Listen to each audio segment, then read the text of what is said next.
Hey folks, welcome back to the Portable Gamer. Welcome back to Train Simulator World 2020.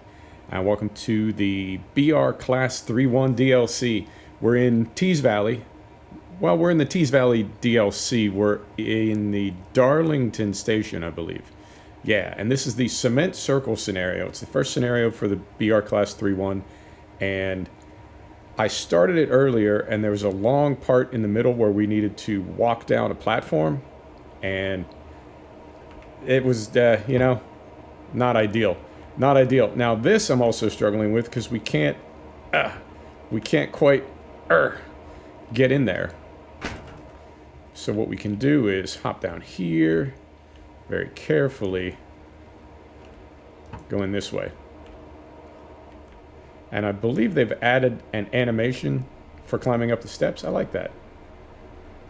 I like that. Get this closed. Right, so we're going to come over here. We're going to sit here. Once we get rolling, I will tell you why this is called the Cement Circle and various other things. So these loaded PCAs are to be hauled back to T's Yard, where they will be arranged for onward transit. Prepare for the train for departure. Prepare the train for departure, I guess is what they mean. Set the reverser to forward. We can definitely do that. When the signals permit, set the train brake to running. As far as I know, they permit it right now. All right, set that to running. Wait a moment for the brake pressure to come off. I'm going to turn my headset down just a little bit. And because I've been in this loco before, I know a little bit about it. When I say before, I mean like a few minutes ago. So we can turn some instrument lights on. Get a little bonus for that. And other than that, yeah, man, it's, I'll tell you about this loco once we get rolling. I'll read to you from both the Steam store page and also from the Wikipedia, but it's cool, man. I do like vintage stuff. I do. I like new stuff once it gets nice and old. But 50s were a fantastic time for engineering. All that, well, they call it the peace dividend. All that engineering that happened during World War II, when it was applied to consumer goods and industrial products like this. Increase power using the throttle to get moving. We can do that. Yeah, all that science and technology when it was applied to everyday life instead of building, bombs and things to kill people with, when it was used to design things like locomotives. It made some really, really cool engineering. All right, so let's turn our cursor off. And I'm going to try to do two things at once. I'm going to try to text and drive. They say don't do that. I ain't scared. Here we go. So this is the BR Class 3-1 now. Steam, what Steam says is 1950s were in full swing. British Railways, BR, we're kicking off the start of the radical modernization plan. So Brush Traction developed the Type 2, and that was designed to fill the 1,000 to 1,499 horsepower role, making them suitable for lower priority passenger and freight trains. All right, fair enough. First Type 2s entered service in the eastern region. However, they soon found use across the country, and with the introduction of the TOPS, it's all in caps. I don't know if it's TOPS or TOPS, but I'll say TOPS. They were classified as the BR Class 3-1. And we ended up with 263 locomotives across 12 depots throughout England, including in Thornaby Depot, where the 31s would take charge of trains across the Tees Valley line. Okay, easy enough. Checking my signals here, everything's looking good. Yeah, we're okay. After having a career spanning decades and a successful life in preservation, it's time to turn back the clock and experience the iconic BR Class 3-1 in its heyday in Train Sim World, ! I guess they wanted me to yell that at you. Key features, the BR Class 3-1 in BR Corporate Blue livery and the PCA Cement Tank Wagon. That's the only two things in this DLC. I'm okay with it. I know 13 kilometers go via location Eagles Cliff. You got it.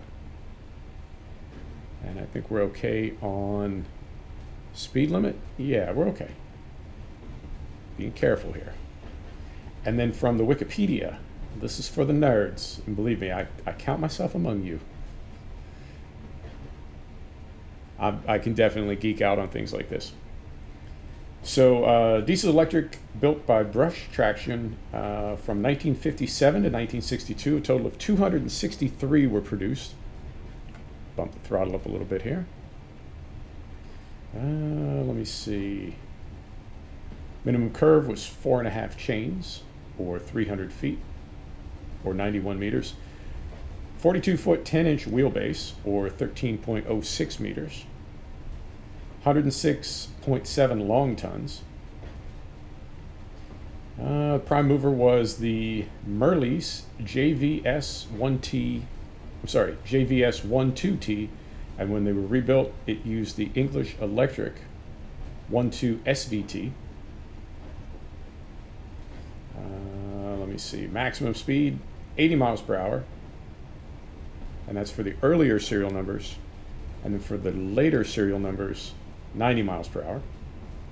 Power output from the Merleys was 1,250 brake horsepower, or 930 kilowatts, and from the English Electric, 1,470 brake horsepower, or 1,100 kilowatts, and at the rail, 1,170 brake horsepower. Tractive effort of 35,900 pound-feet, or 159,691 newtons, and a brake force of 49 long force tons, or 488 kilonewtons. There you have it. Very cool, very cool. I mean, you know where I'm at with Dovetail. I recognize that nobody's compelled to buy a DLC. If you don't want to buy a DLC, don't buy it. But at the same time, it gets pretty spendy.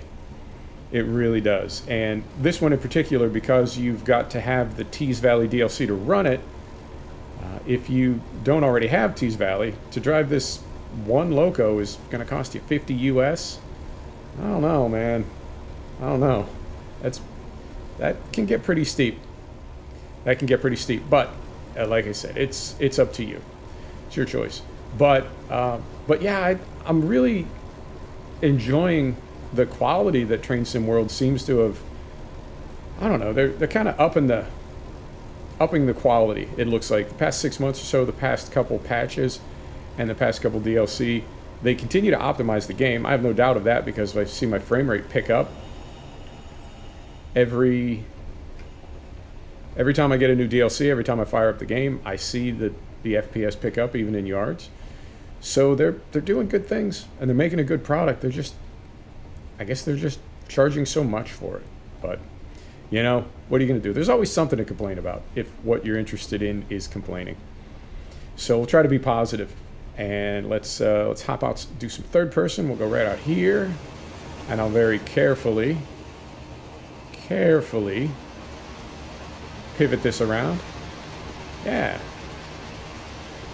I do like the 50s. And as I say that, I gotta hop in here, and we need to slow way down. How does this thing handle? About the way you would expect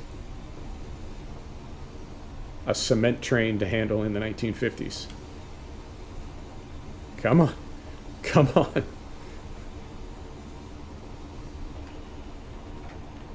There we go. Still had a little bit of throttle applied. That'll help you slow down when you take your foot off the gas. Oh my goodness. Oh, portable gamer, what are we going to do with you?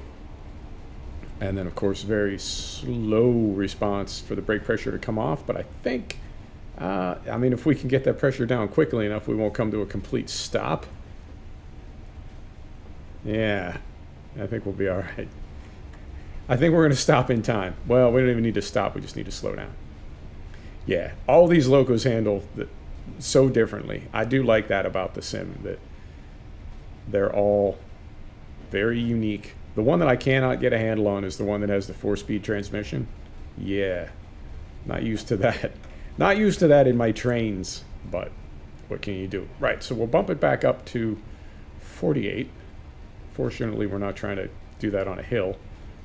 So we'll bump it back up to 48, and let's just go to Eagles Cliff. That's going to be about another 5 minutes, and that'll give you an idea. We don't need to do the full length of this. I suspect, based on what they say is the length of the scenario, I think we're going to go to Tees Valley and pick up another cement train and take it back to Darlington. That was the impression that I got. So yeah, we'll just wrap it up there, and that'll give you a good idea. But yeah, it's another well-made model. Plenty of detail, great sound. I do like the sound engineering in Train Sim World. Whoever is in charge of that is doing a fantastic job. And they've also, you can't really see it so much on the freight lines, but they've also, I would say, drastically altered the way the people move around. It seems like they move a lot more naturally. They don't float quite as much. And they also seem to have more, there's more variety in people. It used to be, it was like they had 3 or 4 models of people, and it was just, right, like you could see a crowd of the same person. Kind of an immersion breaker. But they've addressed that. And the game is really, it's only a year or 2 old. And I'm assuming the life cycle on something like this, if it is the same life cycle as Train Simulator, the Train Simulator franchise, this is going to be around for quite a while. So we've got plenty of time to continue improving it, and that's something they seem interested in doing. So yeah, ultimately, I want to be positive about the sim, and any beef that I may have with it is not related to the quality of the sim, quality of the gameplay, or anything else. It's strictly a business model thing with those folks at Dovetail. But what can you do? Right. I'm trying to think anything else. Yeah, I mean, what we're looking at now, in fact, let me go back outside. We'll take another look. What we're looking at now, this loco and those cement tanks back there, that's what you get in the DLC. And I'm curious if, now it says that this train was used for passenger and freight. I haven't taken a look in the timetables yet to see if you select this loco in the timetable, if it lets you use it for anything other than hauling the cement tanks, or if you can use it for other services. I hope you can use it for other services, although I don't know how I don't know how tricky it would be to use this for passenger service where you're absolutely trying to nail a stop at a platform. But yeah, man, Train Sim World. The first time that I played, what was the first one? Heavy Haul, CSX Heavy Haul. The first time that I played it, as limited in scope as it was just the 2 locos and 1 line. I thought that was all there was going to be, and it was still kind of engaging from the very first. So they've definitely expanded this sim out in the past couple of years, and I am enjoying it. Beautiful little farm. Shoot, that could be the farm where that could be the farm where we're working in Farm Simulator at this very moment. Beautiful. Oh, it's just hypnotic, man. It is absolutely hypnotic. And when I fired the game up the other day, just to make sure everything was working well to record this video, I used the new, I can't remember the name of it off the top of my head, but it's the new German DLC that I just bought a few weeks ago. I ran a passenger service in it, and because it's kind of cold and snowy in the US right now, I went with a winter snowy weather. I don't know, it's not a patch. What would you call that? It's not a mod. I don't know. I just selected cold, wintry weather early in the morning. Sun hadn't come up yet. And just, I don't know, something about driving a train. Something about driving a train I think appeals to so many people. Don't we all wish we could be a train driver? I suspect that everybody wishes they could be a train driver, except people that have to drive trains, right? It's like Jerry Seinfeld said, eventually everything just becomes work, you know? And he didn't mean it in a bad way. It's just whatever you do, no matter how much you love it, eventually it just becomes work. Just a job. It's what you do for bread and cheese, yo. All right, so we got another slowdown right up here. Let's try this one. Yeah, we're descending just a little bit. Oy, not a responsive train. Not a responsive train. Come on. I think we're going to make it. but I also have to take the brakes off well before we get to the speed we're aiming for, because they take so long to bleed out. Yeah, look at that. That's 0 brakes.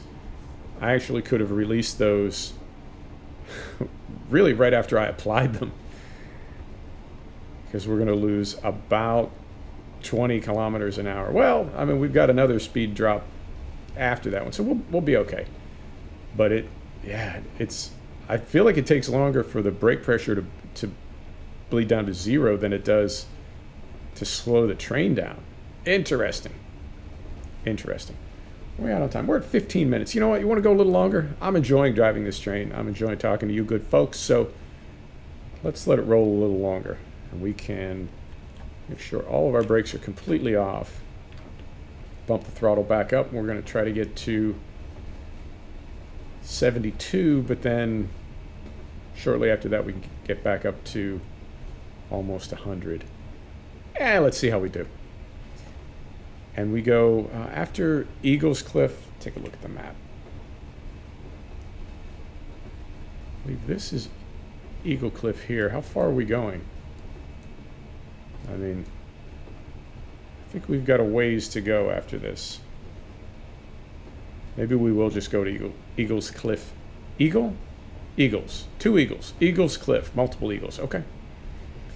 Try to say it right.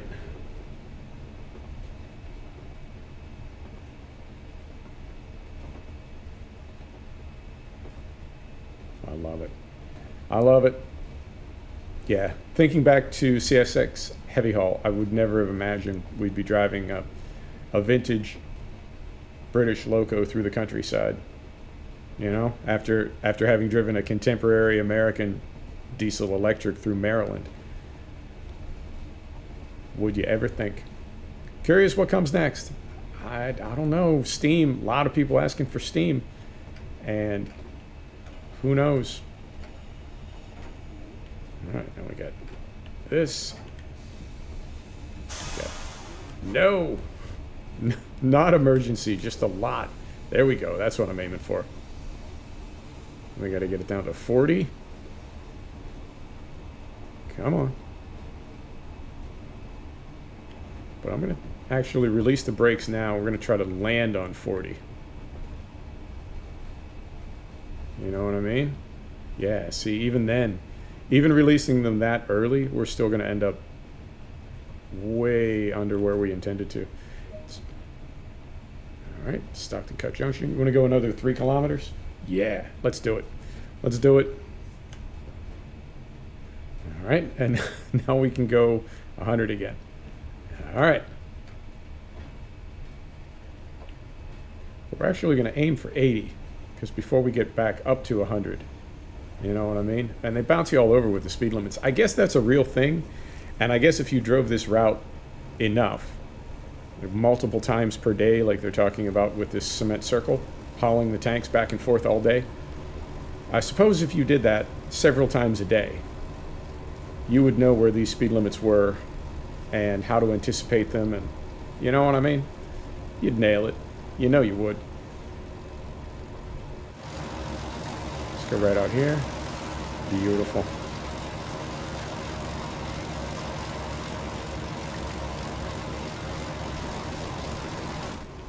Grab a little screenshot. Man, this train is loud. I've got my headphones turned almost all the way down, and it is still really loud. But it sounds great, though. And I swear there's like a little, like you can almost hear the electrical sound, if that makes sense. I don't know if you've ever been around a big electric motor. Big electric motor, like a dynamo or something, been in a hydroelectric power plant. But there's a point at which you can almost hear the electricity. I don't know if that's, what is that, plasma, ozone? I don't know. But you can definitely hear a disturbance in the air when you get around that much electricity, that many amps. And when the throttle on this thing is wide open, it's like you can almost hear the electricity. I'm just going to go just real easy on the brakes. There we go.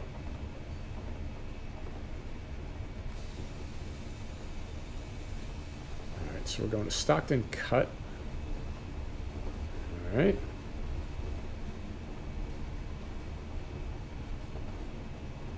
Right through there. And then from here, I don't know.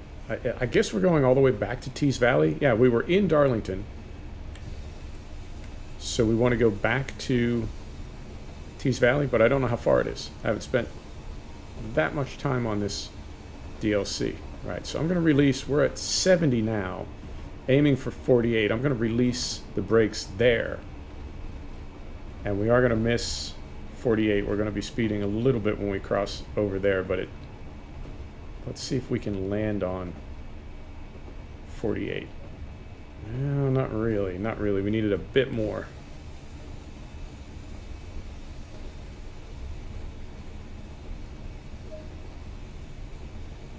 And we got a signal here. This could be bad. This could be bad. This could be the end of our day right here. I don't think we're getting stopped before this red signal. No. Oh, it's going to be close. It's going to be close. I don't think we're going to make it. Nope. Nope. Ah. Maybe. Maybe. We are going to... God. Ah, it's feast or famine.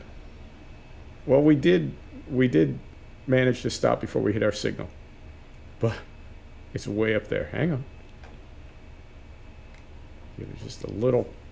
Give it just a little. So I don't want to start drifting backwards. Yeah. Well, no, we're headed downhill. We'll be okay. All right.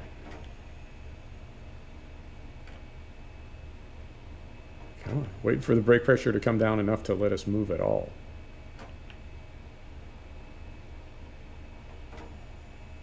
All right. There we go. Okay, so we'll pull up to this red signal. Man, this is more interesting than I thought it would be. All right. So, and then we've got, oh, okay, we've only got 2 kilometers to go to Tees Yard. Let's go ahead and go all the way into Tees Yard, and I guess that'll take us out to 30 minutes or close to. Okay. And I suspect, oh, that's beautiful. Love it. And wow, we're holding a pretty good frame rate with another train passing us. That was typically in the past, the FPS killer would be when you passed another loco, and we're doing really good. Very cool. Very cool. So let's pull up here and get stopped. I assume that's what the signal is for. We'll let this other train get back on the main line in front of us, and then we can proceed. Very cool. And I'm not going to get too close to this. I have an unfortunate history with red signals. Right. So go right there. Hopefully we don't have too long to wait. Let's go here. Take a look. So where... I'm not sure where. Ah, or is this who we're waiting for? There's another train coming toward us. Looks like passenger service coming toward us. Hard to say. I mean, we may already have. Nope, still got a red signal. I'm trying to see who would be...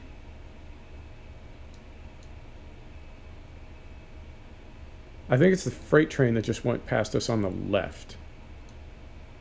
Because it looks like the passenger service is on another track to the right of us. So we'll just wait a minute here. We'll get a green signal. We'll head on into Tees Valley. But I do think, yeah. Yeah, there's that other, yeah, passenger service. All right, and there's our signal. Beautiful. So, brakes are off. All right. Throttle is off.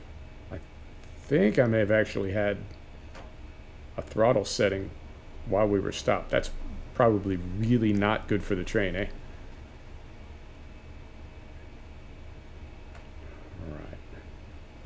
Okay. Living and learning. You know how we do.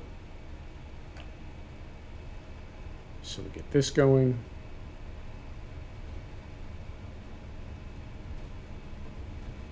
And we don't have far to go. We got about a mile to go. So we don't need to get going too awful fast. And we got another red signal. Not too very far in front of us. 500 meters. So that is not at the yard yet. I imagine we'll still have to stop and wait for that other freight train to clear in front of us.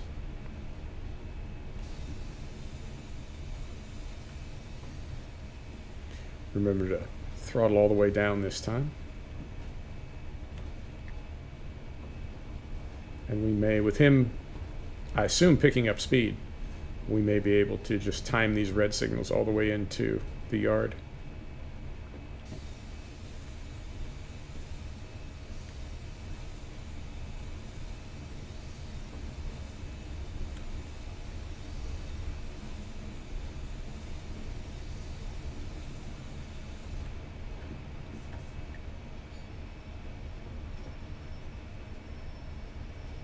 All right, concentrating.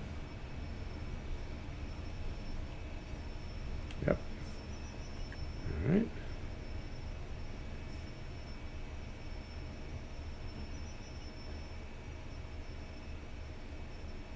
And would this drive you crazy as a train driver? Those signals? I don't know if it does or not.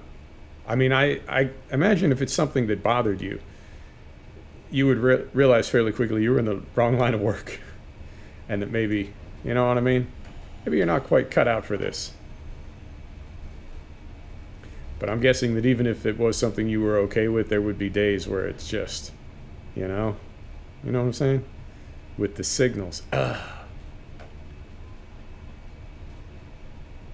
there's a ton of ambient sound. I'm wearing a surround headset, and there's a ton of just sort of ambient industrial noises that really, really brings the game alive. All right, I believe, no, we got one more red signal, and then we'll be in our yard. Maybe. So now when we come over here on this other, nope, still got a red signal, okay.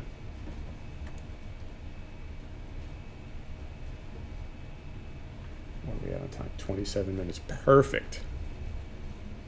All right. So we just got a yellow. Keep rolling forward here. And we are getting into a yard. This is another, in the past, this has really been rough on FPS, but it seems like even these bigger yards, and this is a pretty big yard. Very quickly duck in here. Yeah, it's a pretty big yard. And even so, we're still holding decent FPS. I say that, just as I say that, it begins to drop off. I feel like we maybe crossed over an LOD threshold there. Draw distance. But hey, you know what? It's an ambitious game. And from early days, from when it was first released, it's always been, I don't know. I'm reluctant to say poorly optimized, but it's just a big game. Big game with a lot of detail. All right, so let's hop out here again. That's nice too. All right, another one like that.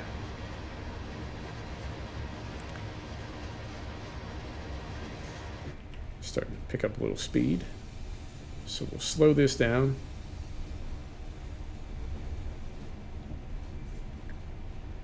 And I think that's us just about done.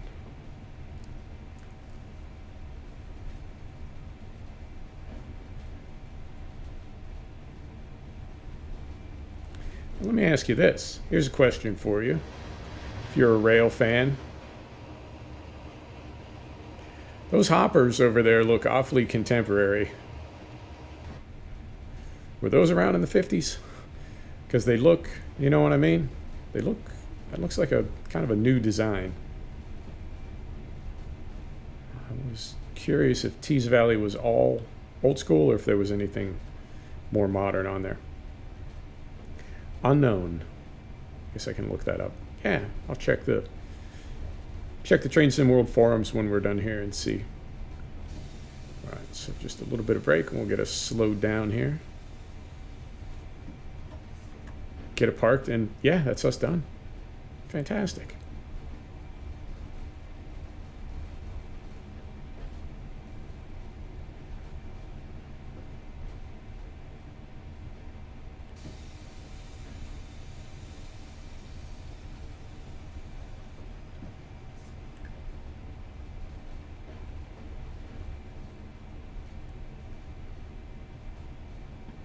One more red signal up in front of us.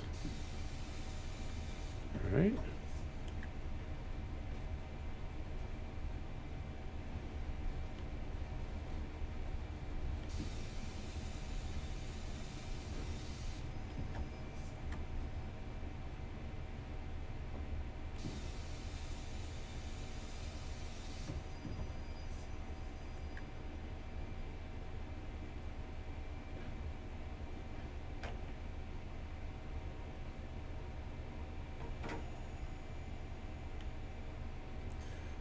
Right.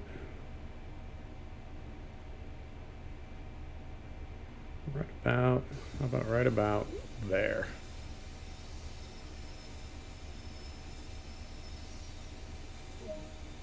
Beautiful. That was a good run. Secure the locomotive and disembark to complete this duty. You got it. How would you like us to do that? I think I know from the other one. We've got, oh, I apologize, my tiny desk. Got to pick up the mouse and bounce it. Right. Set the train brake to shut down. All right, cycle through that. There we go. Set the reverser to off. Can do that. Set the master key to off. All right, like so. Climb down from the loco to complete this duty. We can do that. Here's a door. Out we go. Right here. And then we need this momentarily to see where's our marker? Where do they want us to go? No, we had it. This way.